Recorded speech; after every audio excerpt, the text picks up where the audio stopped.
Hey everyone, welcome to my channel. तो ये है क्लास 6 की वाणी, जिसमें हम करेंगे हिंदी का चैप्टर नंबर 8 सीख भरे दोहे, जो कि कवि बिहारी के हैं। जद्यपि सुंदर सुघर पुनि सगुनो दीपक देह, तऊ प्रकाश करे तितय भरिए जितय स्नेह। सो यहाँ पर कवि क्या बताना चाहता है? दीपक के माध्यम से हम लोगों के व्यवहार, हमारे चरित्र के बारे में बताना चाहता है।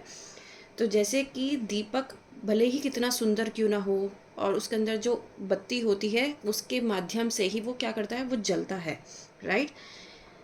लेकिन वो तभी रोशनी देता है जब उसमें तेल डाला जाता है। तो जितना ज़्यादा आप उसमें तेल डालोगे उतना ही ज़्यादा वो चमकेगा। तो यहाँ पर कवि इस दोहे के माध्यम से ये बताना चाहता है कि केवल सुंदरता या बाहरी गुण ही पर्याप्त नहीं है। सही मूल्य और कार्य के लिए कुछ अतिरिक्त, जैसे दीपक में तेल की आवश्यकता होती है, उसी प्रकार दीपक एक व्यक्ति का प्रतिनिधित्व करता है और तेल प्रेम, ज्ञान और अच्छे कर्मों का प्रतीक है। एक व्यक्ति आकर्षक या प्रतिभाशाली हो सकता है, लेकिन उसके आंतरिक गुण, जैसे कि उसकी ईमानदारी, दयालुता, बुद्धिमत्ता, उसके वास्तविक रोशनी को सामने लाते हैं और उसे दुनिया में चमकाते हैं। तो इस प्रकार कवि ने दिए के माध्यम से हम पर, इंसानों पर, मानव पर प्रकाश डाला है। हमारा नेक्स्ट है, कनक कनकते 100 गुनी मादकता अधिकाए, वा खाए बौराए नर या पाए बौराए। तो यहाँ पर 2 बार कनक वर्ड यूज हुआ है। दोनों ही बार कनक का मीनिंग डिफरेंट है। पहले कनक का मीनिंग सोना है। सोना मतलब जो एक पदार्थ होता है, जो सोना चांदी, जो सोना है जिसके हम गहने पहनते हैं। और दूसरा जो कनक है वो एक नशीली पदार्थ है, जिसको हम शराब जैसा नशीला पेय भी बोल सकते हैं। ठीक है। सो कवि बिहारी कह रहे हैं कि सोना और नशीला पदार्थ दोनों एक दूसरे से 100 गुना अधिक नशीला प्रभाव डालते हैं, राइट। जो व्यक्ति शराब या किसी नशीले पदार्थ का सेवन करता है वह अपनी इंद्रियों पर नियंत्रण खो देता है और तर्कहीन व्यवहार करने लगता है, राइट, लड़ने लगता है ना। इसी प्रकार जो व्यक्ति धन, विशेषकर सोना प्राप्त करता है, वह अक्सर अहंकारी, लालची और अभिमानी हो जाता है।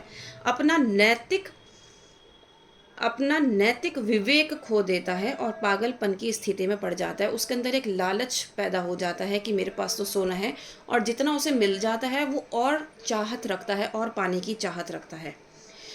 तो कवि बिहारी का ये दोहा धन और नशा दोनों के हानिकारक प्रभावों पर प्रकाश डालता है। जब किसी व्यक्ति के पास बहुत अधिक सोना या धन होता है तो वह अपनी विनम्रता और सही गलत की समझ खो सकता है। उसी तरह जब कोई व्यक्ति शराब का सेवन करता है तो वह अपने कार्यों पर नियंत्रण खो देता है। दोनों ही मामलों में व्यक्ति तर्कहीन व्यवहार के लिए प्रेरित होते हैं, मतलब वो लड़ाई भी करते हैं, सामने वाले अपनी गलती कभी मानते ही नहीं है।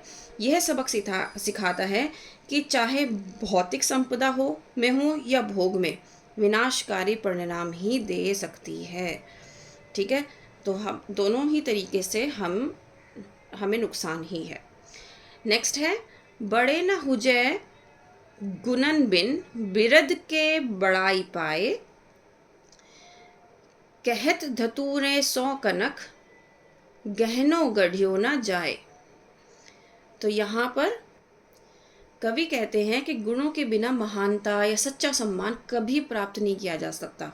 भले ही किसी दुष्ट व्यक्ति के पास बहुत सारी संपत्ति हो और वो महंगे महंगे सोने के गहने पहनता हो, पर उसे वास्तविक सम्मान, जो असल में सम्मान या प्रशंसा है, वो नहीं मिलेगी।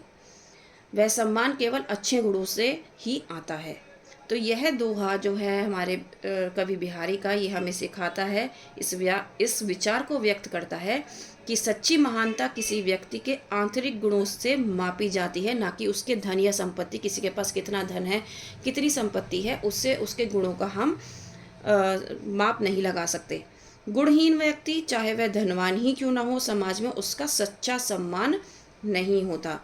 दोहा एक सादृश्य, एक सच्चाई का उपयोग करता है। एक व्यक्ति सबसे महंगे सोने के गहने पहन सकता है, लेकिन अच्छे चरित्र के बिना उन्हें मूल्यवान नहीं माना जाएगा। किसी व्यक्ति के भीतर के गुण ही उसकी महानता निर्धारित करते हैं। तो कहने का मकसद ये है कि अगर आपने बहुत अच्छे गहने पहन लिए, बहुत अच्छे कपड़े पहन लिए, आपके पास बहुत सारा पैसा आ गया, लेकिन आपके जो व्यवहार है, आपके जो अंदर के गुण हैं वो अच्छे नहीं हैं, किसी के साथ बात करने का तरीका अच्छा नहीं है, किसी के साथ आप वेटर्स के साथ या जो आपके अंडर काम करते हैं आप उनके साथ बदतमीज़ी करते हैं, तो ये आपको गुणों को दर्शाता है। ठीक है, तो यहाँ पर कवि बिहारी कहते हैं कि अगर आपका चरित्र, आपके जो अंदर के गुण हैं वो ही अच्छे नहीं हैं, तो बाहर आप बाहरी रूप से कितने भी अच्छे दिख जाएं, आप तब भी अच्छे नज़र नहीं आएंगे। तो बाहरी रूप के गुण अच्छे नहीं माने जाते जब तक आप अपने अंदर से आंतरिक गुण आपके अच्छे नहीं हैं। ठीक है ना। सोहत संग समान सो, यह कहत सब लोग, पैन पी को ओठन बने, काजर नैनन जोग। तो यहाँ पर कवि क्या बताते हैं कि हर चीज़ तभी सुंदर लगती है जब वह अपने सही जगह पर हो। जैसे लाल होंठ वाली लिपस्टिक जो है, मतलब जो होंठ हैं वो लाल लिपस्टिक से सुशोभित होते हैं। जैसे कि अगर आप कोई पान वगैरह खा लेते हो तो भी क्या होता है, आपके होंठ लाल हो जाते हैं, है ना। ऐसे ही काजल आँखों में लगता है, हम काजल लिपस्टिक की जगह नहीं लगा सकते। तो काजल जब हमारी आँखों में लगता है तो वो आँखों की सुंदरता को क्या करता है, बढ़ा देता है। तो काजर नैनन जोग, तो काजल क्या करता है, आँखों की सुंदरता को बढ़ा देता है। उसी तरह जीवन में सद्भाव उन चीज़ों से आता है जहाँ वे हैं।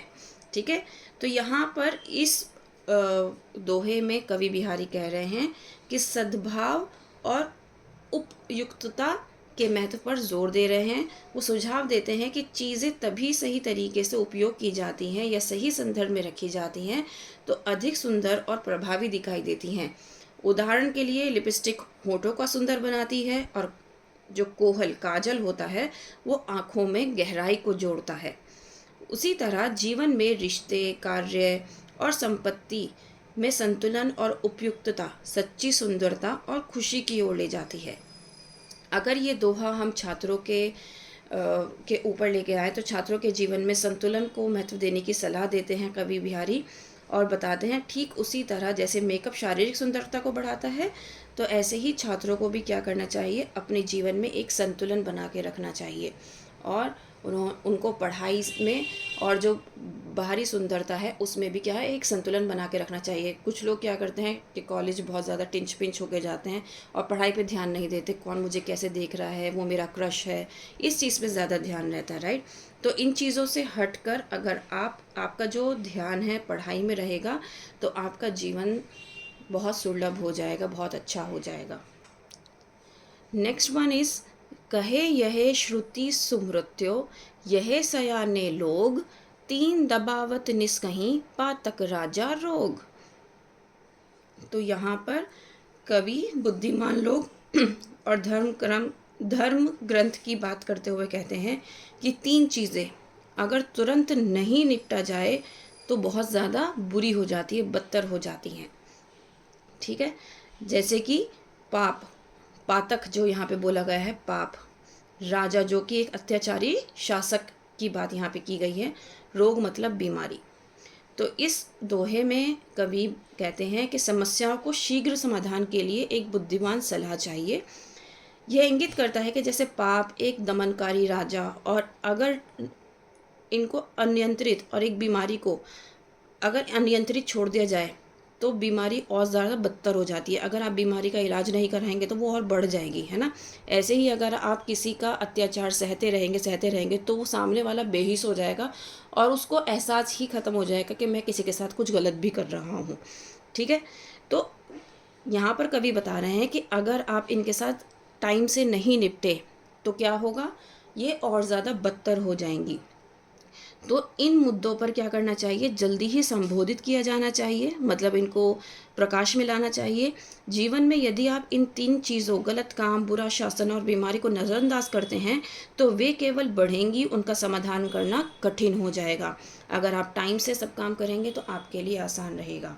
यह दोहा बड़ी समस्याओं को रोकने के लिए बहुत कड़ी कार्रवाई करने का महत्व सिखाता है। छात्रों के लिए सबक यह है कि छोटे छोटे मुद्दे, चाहे पढ़ाई हो या व्यवहार में, उन्हें आगे बढ़ने से पहले ही जल्दी से सुलझा हुआ और समझदारी से काम लेना चाहिए।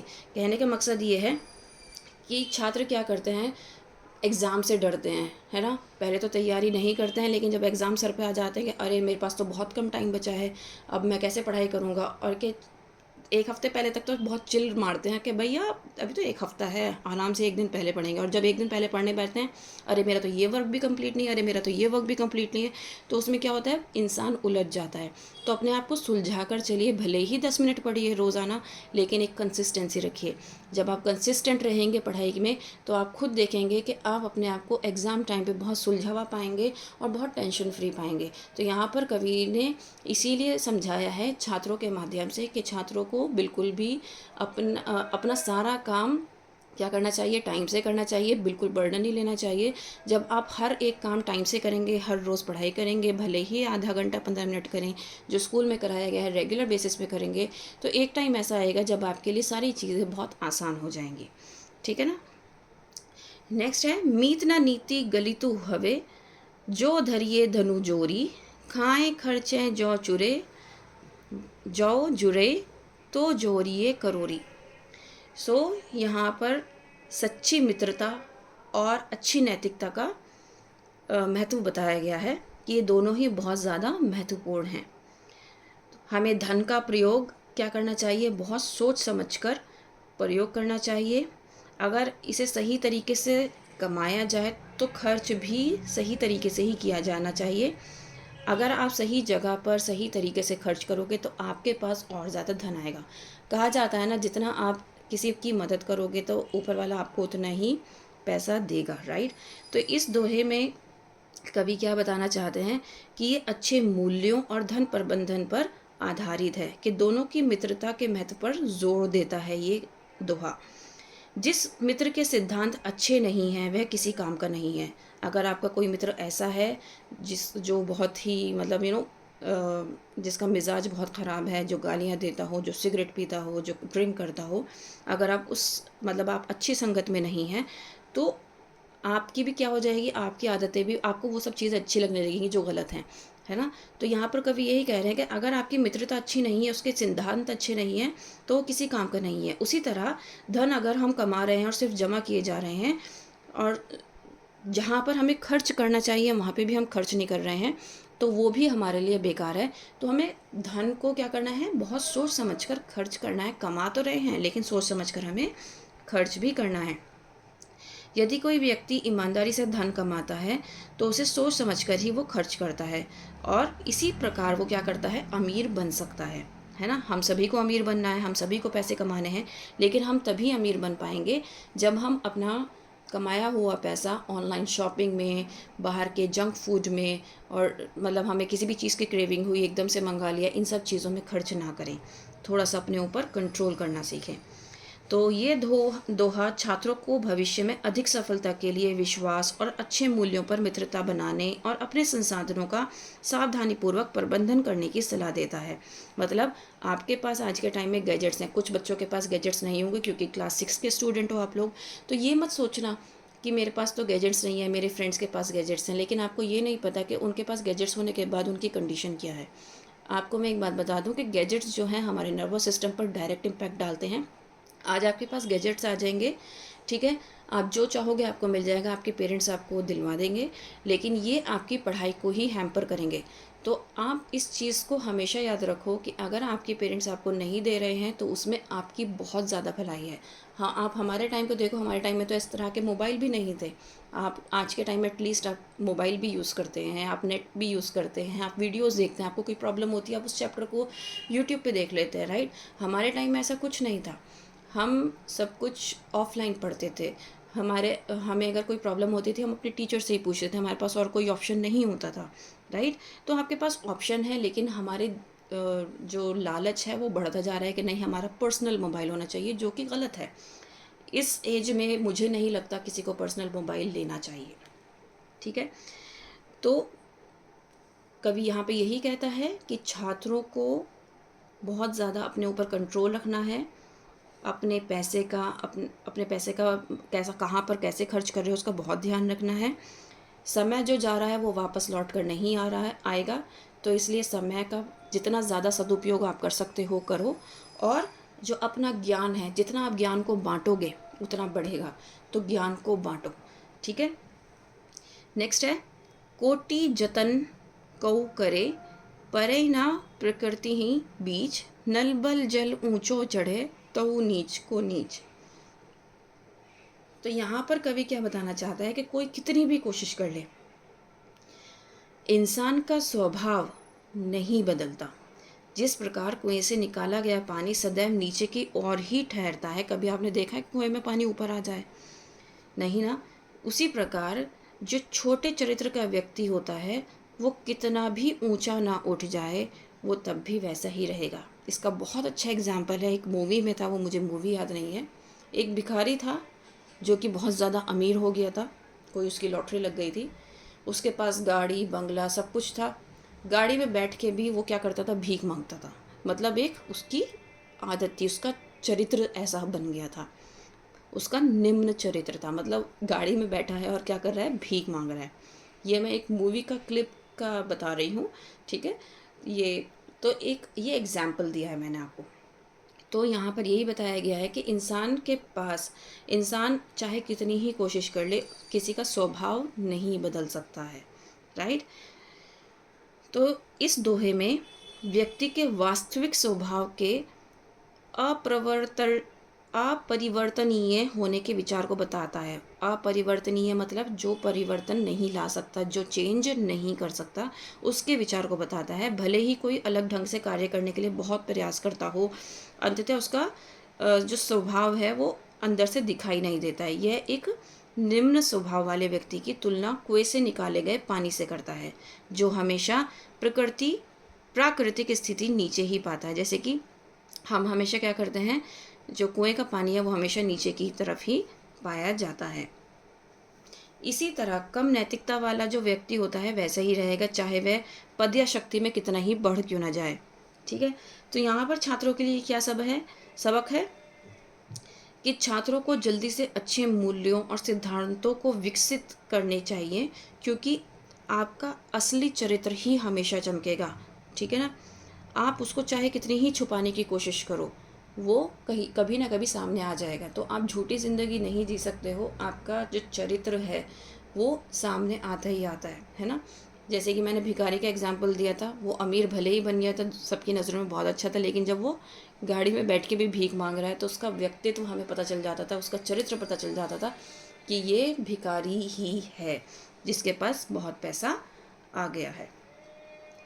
लास्ट है, जपमाला छापें तिलक सरैना एकौ कामू, मन कांचे नाचे वृथा सांचे रांचे रामू। तो यहाँ पर कवि बताता है कि यदि आपका मन अशुद्ध है तो केवल पूजा की माला गिनना, धार्मिक तिलक लगाना, पहनना या अनुष्ठान करना व्यर्थ है। मतलब पहले आपको क्या करना है, अपने मन को शुद्ध करना है। जो मन में बेचैन और मूर्ख है वह सच्ची भक्ति को नहीं समझ सकता, लेकिन जो व्यक्ति ईमानदार और सच्चा है वही भगवान राम निवास करते हैं। तो यहाँ पर कवि यही बताना चाहते हैं कि अगर आपके मन में किसी के लिए कोई बुराई है और आप उसके बाद बहुत ज़्यादा पूजा पाठ करते हैं, जाप करते हैं, तो वो सारी चीज़ें व्यर्थ हैं। सबसे पहले आपको अपने मन को साफ करने की ज़रूरत है। तो ये दोहा मन शुद्ध होने पर नहीं होने पर बाहरी धार्मिक प्रथाओं को क्या बताता है, निरर्थकता पर जोर देता है। यह वास्तविक विश्वास या मन की शुद्धता के बिना प्रार्थना की माला गिनने या तिलक पर, जैसे माथे पर एक धार्मिक चिन्ह होता है ना, हम तिलक लगाते हैं, पहनने जैसे अनुष्ठानों की सतहीता का मजाक उड़ाता है। ये कहता है कि जो मन अशुद्ध या विचलित हो, अस्थिर हो, मतलब जो और अस्थिर आप मतलब जो स्थिर ना हो, जो कहीं टिका हुआ ना हो, किसी के लिए दिल में अच्छी भावना ना रखता हो, वह मूर्ख है। सच्ची भक्ति हमारी किस में है, ईमानदारी सच्चाई से ही आती है, बाहरी दिखावे से नहीं आती है।